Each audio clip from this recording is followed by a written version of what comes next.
Francis Kéré, né en 1965 à Gorom Gorom, un village rural du Burkina Faso, est aujourd'hui reconnu comme l'une des figures les plus influentes de l'architecture contemporaine. Son parcours est non seulement une histoire de résilience, mais aussi une quête passionnée pour utiliser l'architecture comme un vecteur de changement social.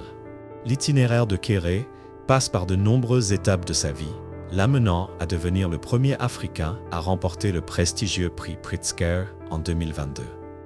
Francis grandit dans une famille modeste où les ressources sont limitées. Très jeune, il nourrit déjà le rêve de construire une école dans son village natal. À 7 ans, il commence à étudier sous un arbre, se livrant à sa passion naissante pour l'éducation et la construction. En effet, le désir d'apprendre l'amène à devenir le premier enfant de Gando à être instruit. Dans ses mots, il raconte « Un jour, le chef du village a envoyé son fils à Ouagadougou pour aller à l'école. Ce garçon, c'est moi. » Après avoir fini ses études secondaires, il décroche son certificat d'aptitude professionnelle, CAP de menuiserie. Toutefois, la réalité du métier le déçoit rapidement. Le manque de commandes et la rareté du bois rendent son travail peu lucratif. Il évoque ce moment de sa vie en disant « J'étais un simple charpentier. Mon ambition était plus grande. » Ce désir de rendre service à sa communauté l'incite à rechercher des opportunités d'études à l'étranger. À l'âge de 20 ans, Francis entend parler des bourses d'études offertes aux jeunes des pays en développement par l'Allemagne. Il postule donc pour une bourse et décroche la chance de sa vie, s'envolant pour l'Allemagne en 1985. À son arrivée à Berlin, il doit d'abord apprendre la langue allemande. Cela ne l'empêche pas de poursuivre son rêve. Il passe son baccalauréat et commence ensuite ses études d'architecture à l'Université technique de Berlin en 1995. Pour Kéré, ces années d'études sont une période déterminante. Je suis venu à Berlin juste avant la chute du mur. J'étais un simple charpentier. J'ai suivi des cours du soir pendant 5 ans pour terminer mon bac, puis j'ai commencé mes études d'architecture en 1995. Mon but était d'étudier l'architecture très rapidement, puis de retourner au Burkina construire l'école, explique-t-il. Francis Kéré rentre au Burkina Faso après avoir obtenu son diplôme en 1988. Armé de nouvelles compétences et d'une vision ambitieuse, il se lance dans la construction de son rêve d'enfance, une école pour sa communauté. En 2001, il réalise le projet de l'école primaire de Gando, un acte qui va bien au-delà d'une simple construction. Ce projet est une véritable déclaration d'intention sur ce que l'architecture peut réaliser pour l'éducation et le développement communautaire. Ce n'était pas un rêve, mais simplement l'envie de construire une petite école chez moi, déclare-t-il. Pour financer son projet, il crée au préalable une association.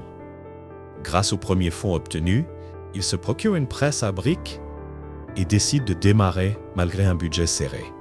Mais pour cela, il doit obtenir l'aval du chef, son père, en plus de convaincre les habitants du village. Car, contrairement aux matériaux habituels, l'architecte décide d'utiliser le matériau durable et localement disponible. Il justifie ce choix en expliquant qu'en plus d'être solides, les briques d'argile, qu'il compte renforcer au ciment, absorbent facilement la chaleur pour fournir une ventilation naturelle au bâtiment. Ces explications suffisent à convaincre son père, mais la population reste sceptique. Il décide alors de leur permettre de tester ses idées. Nous avons fabriqué une brique et l'avons mise dans un seau d'eau pendant 5 jours. Nous l'avons ensuite sortie et la brique était toujours solide, se souvient-il. L'école, achevée avec succès, est un chef-d'œuvre qui offre non seulement un espace éducatif, mais crée également un sentiment d'appartenance dans la communauté. Dans ses propos, il souligne « Une bonne architecture au Burkina Faso, c'est une salle de classe où l'on peut s'asseoir, avoir une lumière filtrée. » Ce projet le propulse sur la scène internationale, lui valant son premier prix, le prix d'architecture Aga Khan qu'il reçoit en 2004. Les réalisations de Francis Kéré continuent de croître et il devient une voix influente pour l'architecture durable et participative. Ses projets gagnent en reconnaissance et en prestige. En 2009, il reçoit le Global Award for Sustainable Architecture. Et, 2022, il est le premier Africain à recevoir le prix Pritzker, souvent considéré comme le Nobel de l'architecture. À propos de ce prix, il déclare « Je n'aurais jamais imaginé cela. C'était une grande surprise ». L'un de ses projets remarquables est le lycée Georges de Koudougou, un exemple d'innovation architecturale qui incorpore des matériaux soutenables et des méthodes de construction traditionnelles. Le succès de ces réalisations s'illustre également dans son engagement à transformer l'éducation. En 2014, le lycée Georges est inauguré et Kéré ne se repose pas sur ses lauriers. Il continue à sensibiliser la communauté internationale à l'importance d'une architecture qui répond aux besoins locaux, tout en étant durable. Diébedo Francis Kéré fonde également l'ONG Francis Kéré Architecture, afin de promouvoir l'éducation et l'architecture durable dans les pays en développement. Chaque projet que je mène vise à répondre aux enjeux de développement tout en réinventant les espaces de vie, exprime-t-il, soulignant l'interconnexion entre architecture, culture et engagement communautaire. Il transcende les frontières du Burkina Faso avec ses œuvres respectueuses de l'environnement et intégrées à leur contexte culturel. En 2017, il crée le pavillon du Burkina Faso à la Biennale de Venise, un moment clé qui élargit sa portée internationale et permet à son travail d'être reconnu sur la scène mondiale. Son approche innovante et inclusive fait de lui un modèle à suivre pour la nouvelle génération d'architectes africains. Kéré inspire non seulement par ses réussites, mais aussi par son engagement à former la prochaine génération d'architectes africains, affirme un critique d'architecture. En partageant sa vision, il démontre que l'architecture peut être un levier de développement social, économique et environnemental. En effet, Francis Kéré continue à enseigner à l'université de Harvard, où il fait rayonner sa philosophie d'engagement et de résilience. Dans ses discours, il affirme que chaque travail qu'il réalise est ancré dans une responsabilité vis-à-vis de la communauté et de l'environnement. Comment puis-je devenir plus attentif dans mon utilisation du matériel?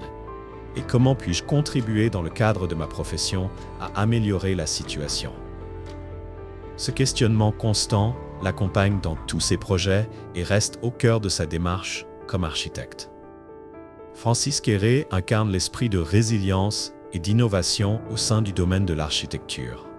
À travers ses combats et ses succès, il devient un véritable game changer, redéfinissant les normes de l'architecture durable. Sa capacité à transformer des épreuves en opportunités fait de lui une source d'inspiration pour de nombreux jeunes.